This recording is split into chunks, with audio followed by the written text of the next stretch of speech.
Hey, what's up everyone? I hope you're all well and healthy, but judging by your smiling faces, I'd say that you are. I'm Patrick, and this is where I ramble about tech and other stuff I like. So 2 weeks ago, I posted a video of some of my favorite iPad accessories. But like I said in that video, there are just so many accessories available that it's impossible to get all of them in one video. As promised, there will be at least one accessory you didn't expect. So grab your popcorn or your vegan snacks if that's what you're into, sit back and get ready to soak up all that accessory goodness. Alright, let's ramble.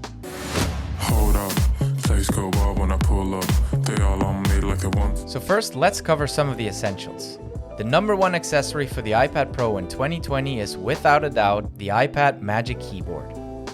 People were more excited about this thing coming out than the new iPad Pro itself. Plus, it also works on the previous iPad Pro. This thing is amazing. Great typing experience, backlit keyboard, trackpad with gestures, and best of all, a USB-C pass-through, which allows you to use the iPad's own port for all kinds of other accessories, like a dongle, which opens up a ton of possibilities. I could fill an entire video talking about all of its features, and I did. I will put a card at the end of this video if you're interested in my in-depth review. But the Magic Keyboard is expensive. But thanks to iOS 13, there are plenty of alternatives.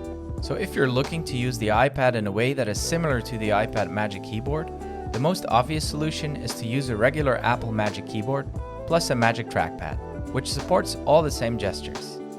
If you own a Mac, chances are you already have these. Of course you will need something to prop up the iPad. The Apple Smart Folio does the job perfectly.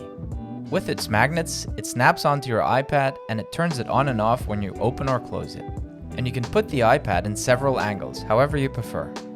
If you don't own a Folio case and you're not looking to invest in one, I can highly recommend the Lamicall iPad stand. It's inexpensive, it has a movable hinge, a pass-through in the back to run the cable, and it's got little bits of rubber in all the right places so you don't scratch your iPad. If you don't like using the Apple keyboard and trackpad, or you're looking for a budget-friendlier solution, I can highly recommend the Logitech K380 Bluetooth keyboard and the Logitech MX Anywhere 2S. The K380 has a super durable build quality, great key travel, and it runs on 2 AAA batteries, which will give you a whopping 2 years of battery life so you don't ever need to worry about charging it. Just don't forget to switch it off. The best feature is the fact that it can connect and switch between 3 different devices with the push of a button. So you could be typing on your computer and then switch right to typing on your iPad. The only downside is that it's considerably heavier than the Apple keyboard.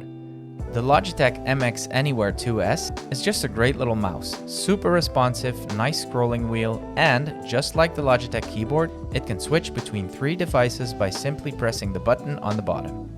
It charges via micro USB, so that's a bit of a bummer.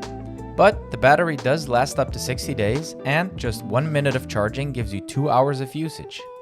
The best feature, however, is its programmable buttons.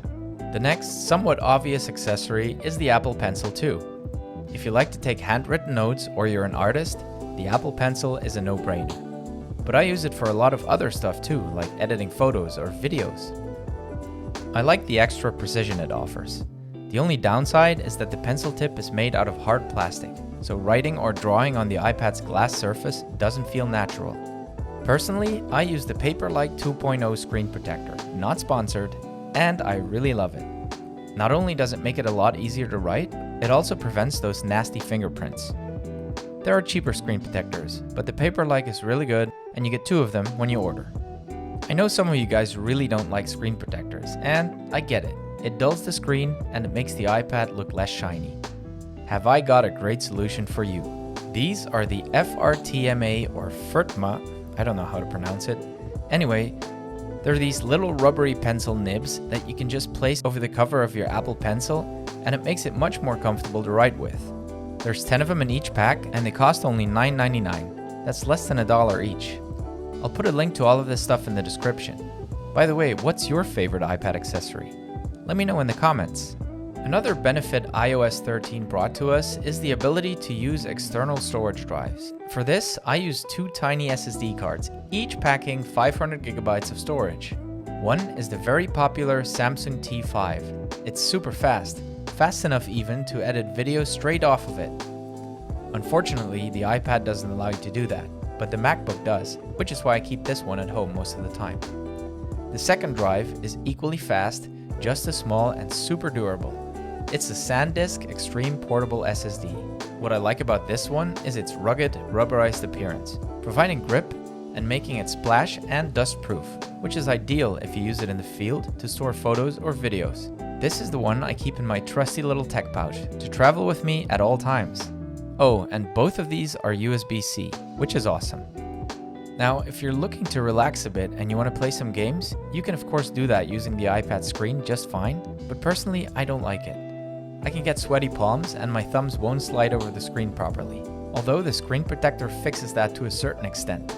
But if you want to do a bit of serious gaming, thanks to iOS 13, you can now hook up your Xbox controller to your iPad. All you have to do is go into the iPad's Bluetooth settings, long press the X on your controller, and presto, you're connected. You can also use a PlayStation controller and some other ones. I'll put a link to the list in the description. Now, for the accessories you did not expect. In my last accessories video, I showed you how to hook up a MIDI keyboard to the iPad to turn it into a music production machine. But the iPad can do so much more. Because it's got a much better camera now and pretty great microphones, you can use it to shoot an entire YouTube video. Here's a few awesome things to make that possible. First, the Neewer iPad clamp.